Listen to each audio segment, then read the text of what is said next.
নমস্কার বন্ধুরা, রেসিপি সুই সানভিকাতে আপনাদের সবাইকে স্বাগত জানাই। আশা করি আপনারা ভালো আছেন। আজকে আবারও চলে এসেছি দারুণ একটি রেসিপি আপনাদের সাথে শেয়ার করতে।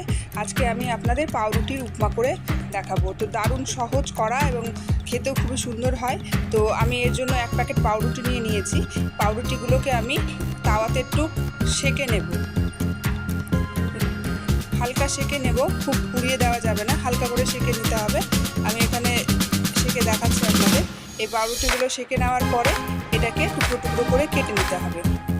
খুবই সুন্দর হয় খেতে। আপনারা অবশ্যই একবার বাড়িতে ট্রাই করে দেখবেন এবং কমেন্টে জানাবেন কেমন হয়েছিল। আর আপনারা কী কী রেসিপি দেখতে চান সেটাও আমাকে বলবেন, তাহলে আমি আপনাদের সেগুলো করে দেখানোর চেষ্টা করব।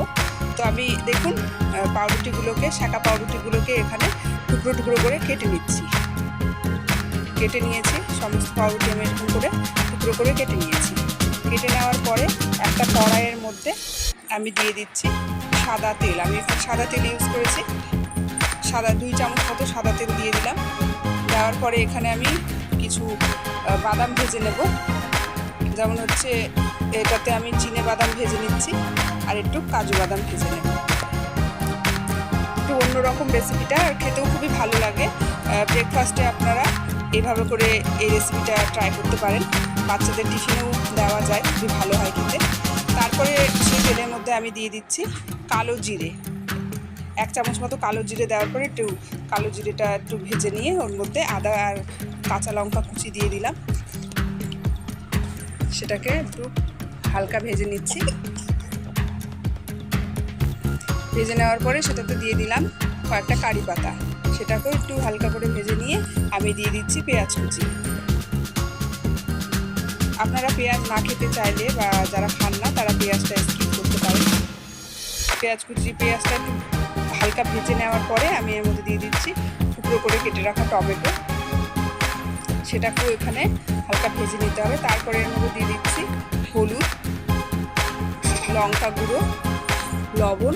এগুলোকে সব একসঙ্গে খুব ভালো করে ভেজে নিতে হবে। 2-1 মিনিট এখানে ভালো করে নাড়াচাড়া করে নেওয়ার পরে আমি একটু সামান্য জল দিয়ে দিচ্ছি, যাতে টমেটো পেঁয়াজগুলো একটু গলে যায় হালকা। তারপর আমি এটা ঢাকা দিয়ে দিলাম যাতে টমেটোটা একটু নরম হয়ে যায়। তারপরে দেখুন ঢাকা খুলে আমি এটাকে নেড়ে চেড়ে নিলাম। 1 মিনিট মতো নেড়ে চেড়ে নিয়ে তার মধ্যে দিয়ে দিচ্ছি আমি টক দই দিয়ে সেটাও আমি 2 মিনিট মতো ভালো করে নাড়াচাড়া করে নিয়ে দিয়ে দেবো ওর মধ্যে 1 চামচ চিনি। সেটাও দিয়ে ভালো করে নেড়ে চেড়ে নিয়ে আমি ঢাকা দিয়ে দিচ্ছি, যাতে দইটা মশলার সাথে ভালো করে মিশে যায়। দেখুন টমেটোটাও সফট হয়ে গেছে, খুব সুন্দর লাগে খেতে এটা। তারপরে দিয়ে দিচ্ছি ধনেপাতা কুচি। আমি এখানে মশলা ইউজ করেছি, দই ইউজ করেছি। আপনারা দইয়ের বদলে লেবু ইউজ করতে পারেন, সেটাতেও দিলে ভালো হয়। তারপরে আমি যে টুকরো করে কেটে রেখেছিলাম পাউরুটিগুলো, সেগুলো দিয়ে দিচ্ছি। সেগুলো দিয়ে ভালো করে নাড়াচাড়া করে নিতে হবে। নেড়েচেড়ে নিয়ে আমি সামান্য একটু জলের ছিটে দিচ্ছি।